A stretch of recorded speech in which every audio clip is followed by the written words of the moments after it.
A Journey Beyond Sanity. Chapter 3. It has been a day, yes, a day already, since the whole fiasco with Nightmare Moon. And 2 days since my arrival into this bright universe.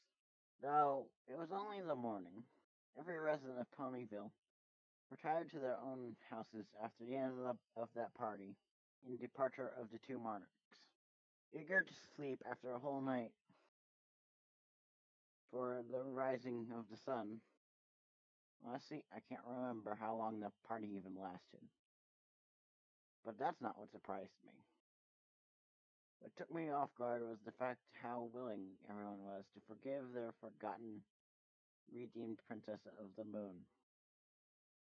Celestia had assured everyone of the change, Twilight vocalizing additional support. But seriously, not one trace of suspicion? At all? I shook my head in disbelief as the celebration went on. After being dragged into joining the party, Twilight took it upon herself to introduce her new friends to me.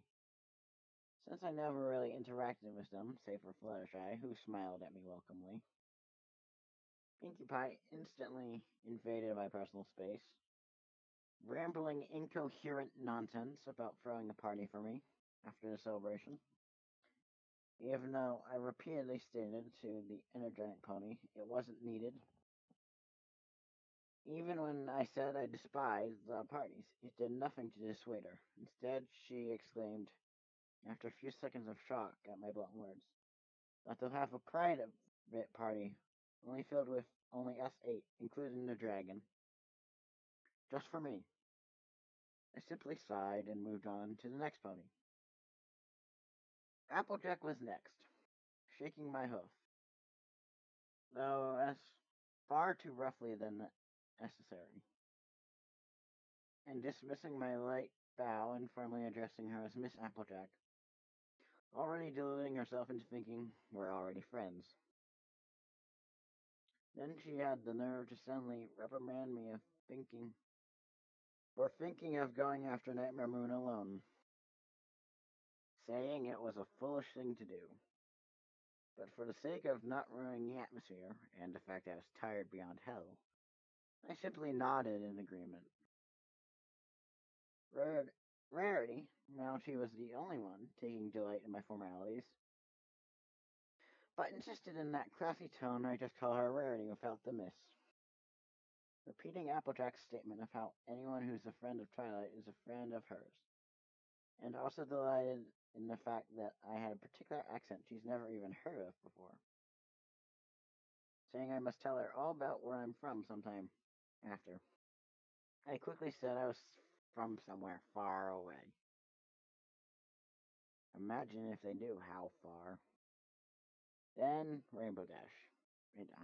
I honestly didn't know what to expect from this introduction, so I slightly bowed and gave a formal greeting, and couldn't resist the frown when she brushed them off rather rudely, and offered what she called a brohoof instead. I knew what one was, but that didn't stop my hesitation.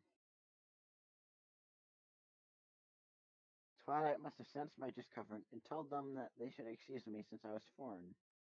I might not understand some particular customs. Not that I needed her to explain that. Plus, the fact I insulted the paying assist back at the library was already apparently put in the past. Was mind-blowing. I would have expected Rainbow Dash to at least hold a grudge. Jesus, just how forgiving were these creatures? Nonetheless, while I was in the middle of an overcrowded area, that these ponies would be so open and welcoming to me was different, to say the least. When I was around them, helping myself to the delicious treats, something inside me felt as though it was rousing from a long slumber, and I was filled with a barrel of emotions, more pleasant than anything that concluded with a state of confusion. Afterwards, being it pretty obvious, every single pony was exhausted. The polite purple unicorn and her pet escorted me to their place. I'm not quite comfortable saying R, and showed me my temporary room after searching around for it. Apologizing for the wait, despite my reassurances, I was, of course, still uncertain about this arrangement made by the monarch. I really despise imposing. But the observant unicorn must have also noticed this, as she said, I had little to fear. I won't be a bother provided I don't make myself become one. That did little to ease me. Regardless, I slept longer than I ever slept before. Probably longer than the rest of the town, as I was the last to awaken after the two, reminding myself the third time this wasn't a dream. It was a better mattress to sleep on than the bed I had back home, I'll tell you what. Spike, the soft-hearted dragon he was, decided to bring me breakfast in bed. What did he bring? Waffles. I shrugged and ate them anyway, thanking the reptile and complimenting his cooking skill, because I won't lie, they weren't half bad. When I exited the room, Spike informed me that Twilight had already departed, most likely to hang out with her friends, asking him to stay behind and make sure I've got some company. A kind gesture on her part, yet unnecessary. Instead, after I was provided a tour around the library, finding the kitchen, the bathroom, the quiet areas to think and read peacefully, to my immense relief, and the balconies, I informed a friendly dragon I'm fine as it is and he could go do as he pleased. I have no need of any help. I'm sure what I am more than capable of, seeking out what I need for my own. Unlike these ponies, I'm not entirely dependent. A growl escaped my curled lips as my hooves refused to cooperate. The book I'm trying to open staying shut, despite my best efforts. You need some help? The small dragon, who still stuck around for some reason, asked hesitantly behind me. I'm fine, thanks. I didn't intend to sound flippant, but this sudden reminder that I should have remembered a while back struck me hard. While I attempted to open this book with my hooves, the fact that somehow, through their own biology, the ponies of this world can inexplicably grab things with their hooves. I should have realized this sooner when Applejack shook my palm yesterday, or when the elk ponies were eating the refreshments at the celebration. Now, here I am, trying to work out how. I can also do this, with limited success. You know, you can open the book by just flipping the cover, right? Yes, thank you, Spike. Book Reading 101. I'll be sure to have you remembered for being the master of book opening. Said wasn't that big anyway, and shouldn't be so difficult anyway. But I had no intention of throwing the thing around like a rag doll. Just to find the pages I need. But how? How exactly did these ponies do it? Were they taught such a trick as foals? Or was it natural to them from birth? I, of course, am not going to ask Spike any of this. No desire to raise any mockery or interest towards me. I must have been more tired than I thought, since I have apparently lost the ability to open a simple book. Thank you, I said again, as he reached out and opened the object onto some random page for me with a half-heated smile, then turning to the dragon with a tone of curiosity. Just what exactly was he still doing now? Surprised you're still here, Spike, not rushing off to your mistress to have fun. Mistress? The reptile blinked in question, before the meaning hit him. Oh, you mean Twilight. I was thinking about it, then decided not to because Twilight did ask me to stay and, well, I thought you'd like the company. I frowned a little at the sheepish smile, his words slowly being processed in my mind. Company. That was the last thing I ever desired, or needed. But if, by some damnation, that I'll be stuck in this world for a while, then I suppose getting used to the residents would prove beneficial for the time being. lack major information about Equestria. I may need all the assistance I can get. He must have taken my expression as one saying he wasn't needed. Sputtering nervously, but looks like you don't need anyway, so I can just leave you to your business. Your thoughtfulness is appreciated, I come off calmly. Dealing with a frightened lizard was the last thing I wanted right now. Since you're here, then you can help me by seeking out specific knowledge. Oh, okay, I can do that, he beamed. Honestly. What was that about? Does he just enjoy helping people? Then his expression turns confused. What are we looking for exactly? You can understand my slight hesitation. Transportation. Spells or anything similar to taking things or ponies to that extent, from their previous location to another. Oh, so like Twilight's teleport spell? I cocked my head at it. How best to answer? Not quite. I mean, anything long range, like, shall we say, transporting from one land to another far off. It was a long shot, but so few answers were given to me at this present time. Twilight was the Stephen Hawking of this world. Undoubtedly, her library must contain some answer, if I looked hard enough. Why am I so eager to leave? Because I have a family, no doubt, waiting for me. I'm not selfish enough to simply abandon them in pursuit of an adventure.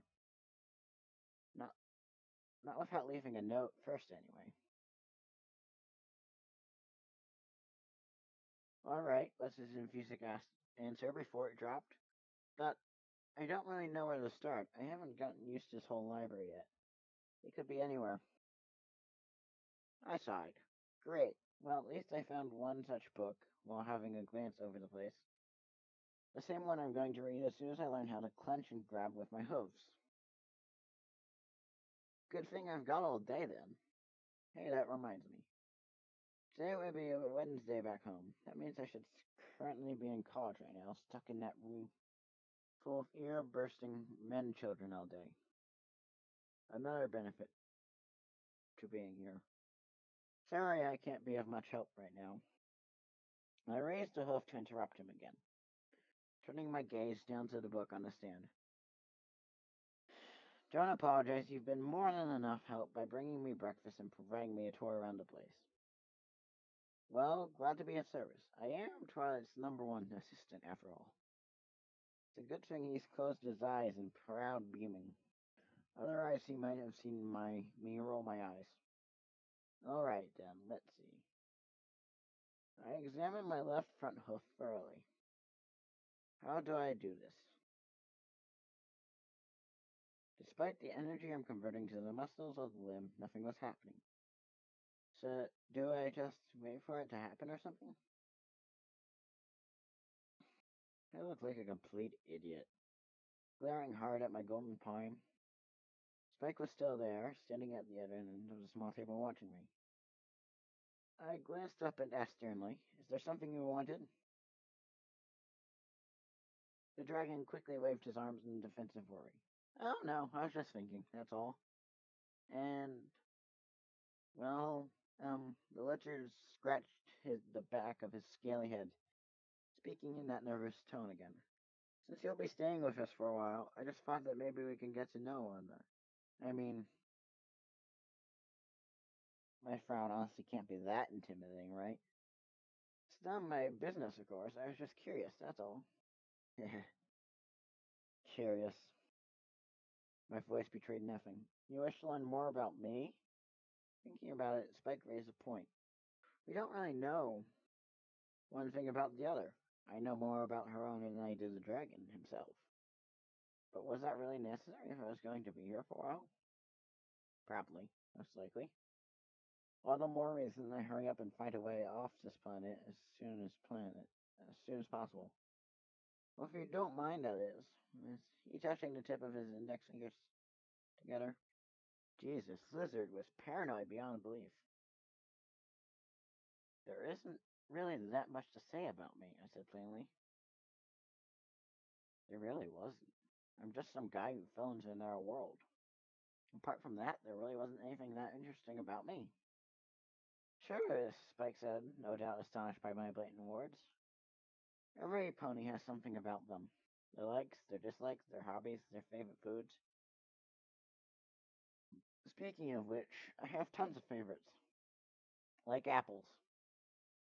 My eyes widened when he suddenly held his own mouth close tight. Spike. Immediately the book was forgotten as my hose moved themselves toward a lizard. Are you feeling alright? Yeah! My body fell backwards onto my lap as a burp of green fire almost roasted my chest. A quick feel around my features told me my chest and, more importantly, my beard wasn't in any contact with the sun of flames. Whoops, sorry about that. Guess we never told you I can do that. Spike chuckled nervously as a piece of unopened parchment slowly descended to floorboards. On the contrary, I knew exactly he could do that, which is the reason behind me mentally cursing myself for acting so concerned. Shaking my head, I sat up with a raised brow and observed Spike catching the paper and opening it as though it were a normal phenomenon. Should you really be reading that when Twilight isn't around? Well, there's no harm in reading it beforehand, right? Spike grinned sheepishly and sent me a given eye roll. Invader of privacy. Yeah, we'll get along swimmingly. Well, at least I got to hear what the princess wanted. The reptile cleared his throat. Hear ye, hear ye. Ah, old English. Those were the days. Her Grand Royal Highness Princess Celestia of Equestria is pleased to announce the Grand Galloping Gala to be held in the magnificent capital city of Counterlot. Slow down a second, dragon, I immediately halted. He blinked and looked up from the parchment as gears set to work in my mind. But shut up, I'm remembering. A smile of relief erupted from my mouth. Yes, I know this one. I know this episode we're in, because I've seen this one. Who'd have thought it would be this early? Irrelevant. At least some things were made more clearly for me now. Save for the time period, but I'll work that out later. The Ticket Master was the name. Twilight receives 2 tickets and... Okay, continue. The dragon stared, puzzled at my actions, before shrugging in acceptance and continuing reading the letter. Alright. Let's see, yada yada, skip all the unimportant parts. Extend an invitation to Twilight Sparkle plus 1 guest. Just as the dragon reading, another burp exhaled from his lungs as the second letter made its appearance. Wait, second? I don't recall a second letter. I raised a bow. Curious. Following glittering parchment as Spike caught it with ease. Raising just an equally confused look at me. Well, Joe, just stand there, open it up, and let's see. Hear ye, hear ye. Her Grand Royal Highness Princess Celestia of all questions, please do announce. Okay, I've just read this one. You have, Spike, and I have some sinking suspicion this one was different. Give me a sec. City of Canterlot, 21st, yada yada yada. Extends an invitation to Stardust Balance, plus 1 guest. As he stares on me at surprise, I was instead looking right back with pure flabbergasted expression. Which was entirely justifiable, because this can't be real. No way did the Celestia decide to invite a pony who knows little of Equestria's custom to such a formal event. Did I anticipate this? Hell no. Do I feel humored? Honored? Hell no. Am I going? Hell. And those were my arranged thoughts, interrupted as the dragon suddenly burped out 4 golden recognizable special invitations. Look, tickets, he exclaimed in excitement, obviously more enthusiastic than I was about the whole prospect. Yes, they are, my blank response, still reaching out and grabbing the 2 tickets from the offered dragon. Oh, now my hoofs decided to give me that technique. Just grab this forsaken ticket. I set the invitations down. They are the least important thing to me at this moment. I stared at my clenching and unclenching palm. Wow, it actually feels dead similar to opening and closing a hand. To stay weird would be understating it. Well, at least I won't have any difficulty with a book now. Isn't this great? We should go and find Twilight. She'll love to see these tickets. Then, by all means, I bluntly said. Go and show those things to Twilight. I have work to do right now. Now that I mastered the art of using my horse palms. Just do me a favor and return as soon as possible. I have a task for you, my friend. By then I will have likely thought of what to say and reply to the princess about receiving these tickets. Oh, you're not coming? I shrugged. You don't need me slowing you down, Spike. Besides, there's some things I need to check. A hesitant pause before the reptile finally shrugged in return. Alright, well, I'll be back soon. See you then. I gave a half-heeded wave as Spike walked. Well, I should rather say, fastly paced to the door, and exited the building, no doubt eager to show his owner the tickets and hoping he'll be chosen to go with her. I shook my head. Even the non-ponies around here were too sugar-happy for my taste. Now, with that one out of the way, I snorted at the sight of the line tickets and moved around the carved table. More anticipated for any information of how I got into this world. I know what you're thinking. Shouldn't I be excited, hyped over the fact I've been formally invited to an event hosted where one would potentially see all their favorite ponies in one room, laughing and having fun together? No. Hey, priorities. I have no time to make any friends or have fun. This was serious business to do here. Never mind partying or eating away to my heart's content. I have a little sister, no doubt, bawling her eyes out and praying for the return of her eldest sibling. This may be the best excuse ever to stay out of college, yes, but not at the expense of upsetting my family. Answer me this. Would you choose interacting with a fictional world and its residents at the expense of having your loved ones constantly worry about your well-being without even an inkling where you are? With that train of thought, I proceeded to ignore the golden paper and began reading the first page of this book, titled Magical Transportation. I scoffed at the name, too. I found in possible relation to my current predicament. At least now I have some peace and quiet.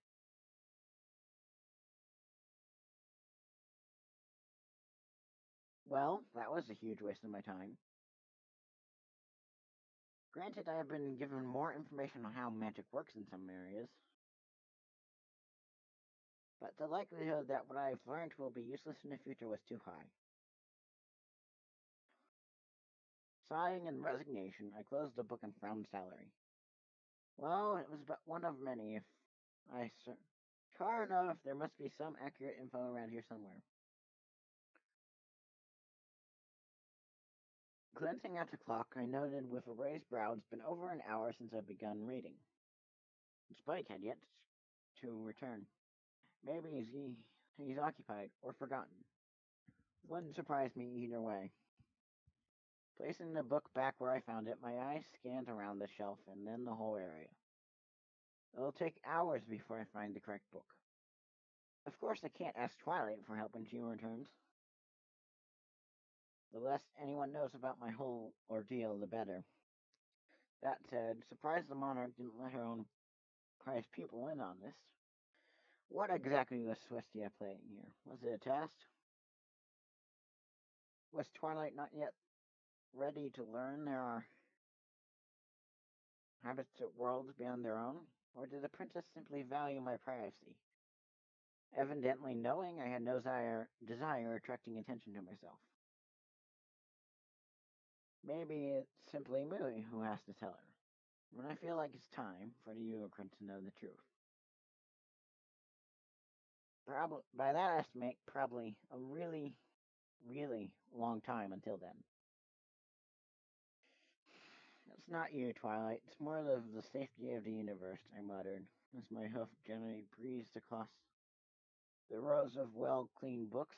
Obviously, this library was constructed earlier than I thought. Just how long has it been since its creation, anyway?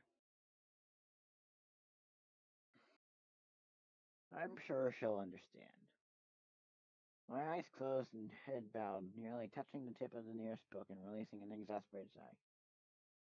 No, I didn't forget about the voice again, but that didn't stop me from tiring of its already irritating presence. Are you here to finally give me an explanation on who or what you are? Or, or just to be vaguer than Celestia?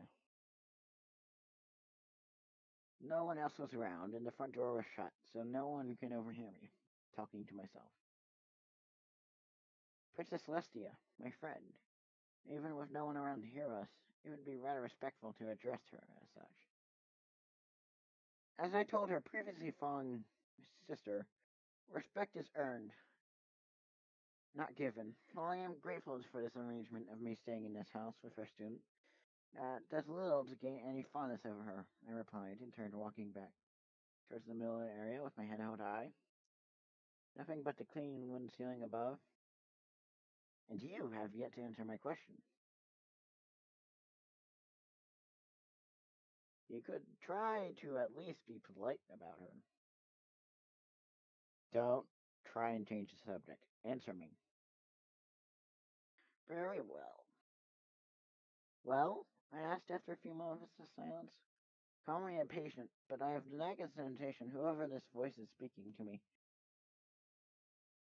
telepathically was containing my many answers I'm looking for.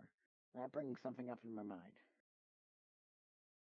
No one else but I can apparently hear you. Am I to assume correctly that you're responsible for bringing me into Equestria? Yes. I blinked at the straight answer.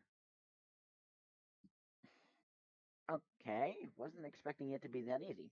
Any clarification on that? I'm responsible for bringing you here. Oh, can you really blame me for the lame reaction to these ludicrously simple answers? It's like a sudden mood change on the voice's part.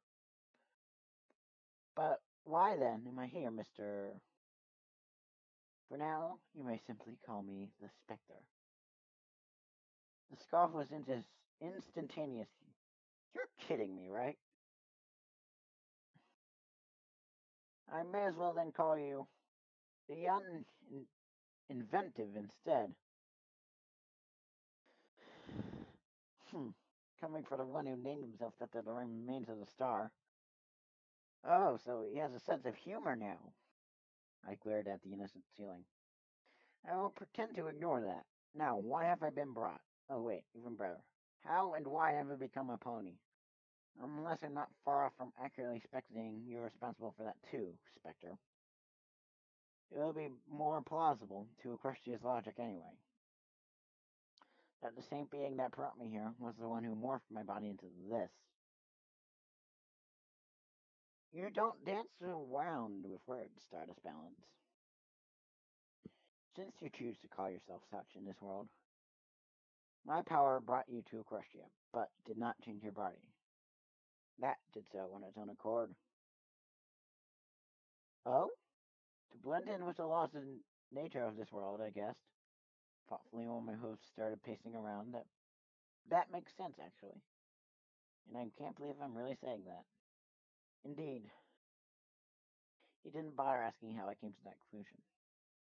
The purpose behind your summon to Equestria will be revealed to you in due time. But beforehand, I have more important tests for you. Wait a damn minute. I quickly come off enraged disbelief replacing my previously calm voice. A hoof raised upwards to emphasize my righteous protest. You're telling me you brought me here without an explanation as to why? And I have things to do for you, because before I find out... Even why I'm in this colorful world of puke and rainbows and happiness? It would be better, my friend, that you discover it for yourself.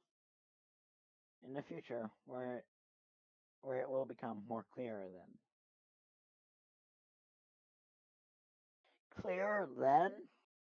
Your clear irritation and confusion is understandable, my friend. But I promise you, it'll all be worthwhile in the end. For now, I advise patience on your part. Patience, that is a technique I've mastered, but I'm fading his calm, finding in calm, but I'm finding his calm and patronizing tone was beginning to give me a migraine.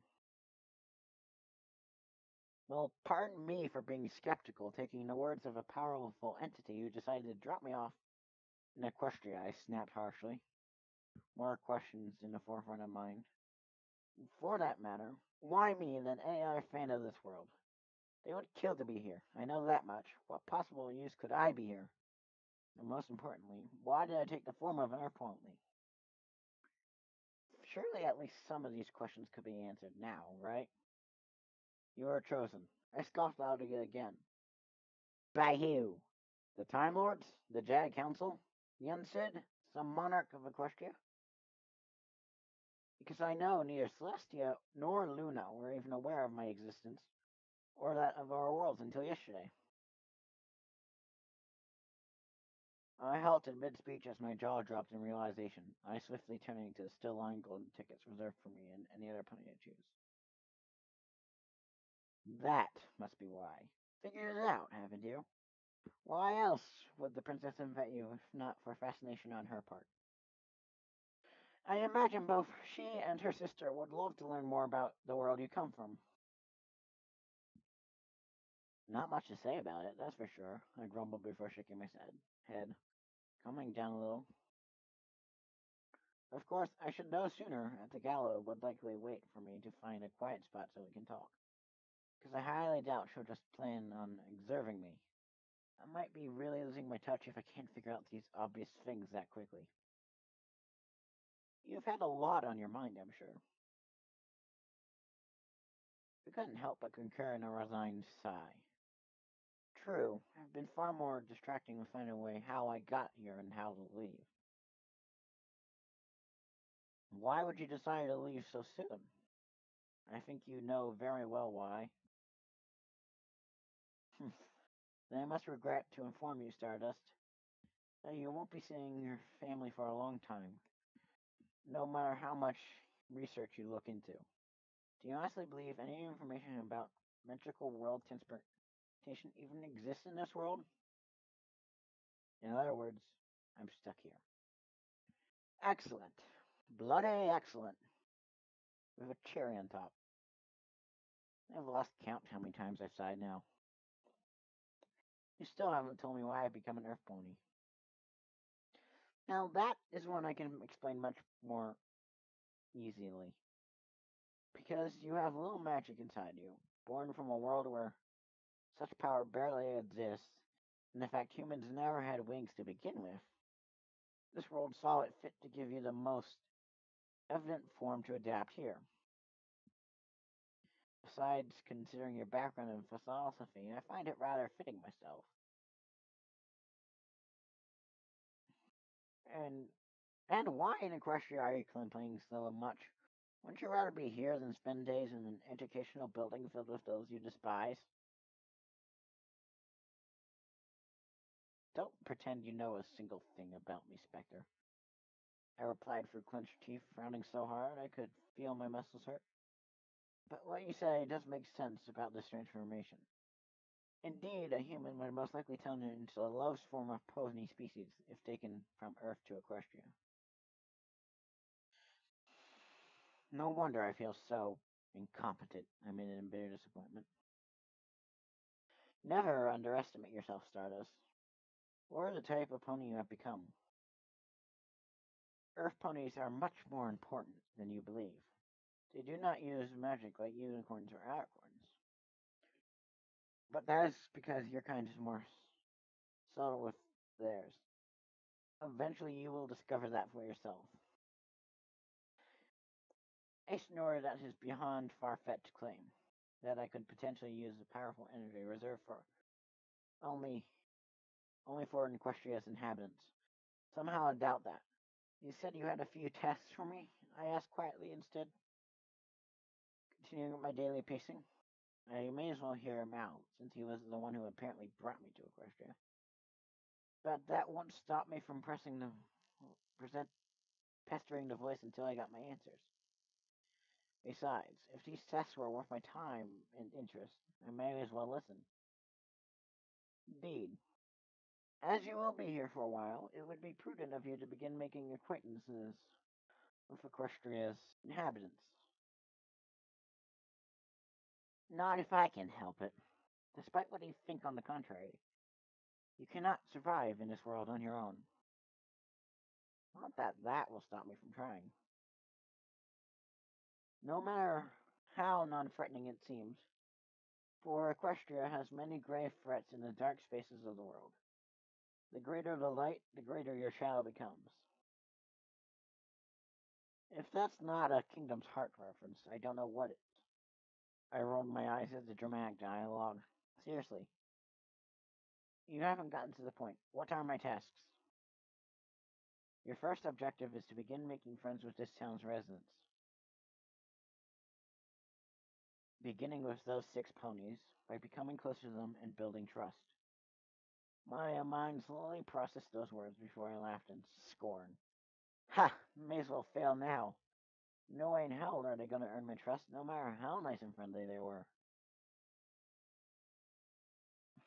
Your second task will be revealed to you after you form a strong bond with the 6. Even the pet dragon of Miss Sparkle. Even I opened my mouth to retaliate the realistic outcome of this mission when I was cut off. We will speak again when that happens. Good day, and good luck, Stardust. What? Hang on a minute. You can't just leave me on it. I haven't agreed yet. No answer? Don't you go silent on me. I demand to know why I even have to do this. Give me a response right now. Again, nothing. He's gone. Was he for real?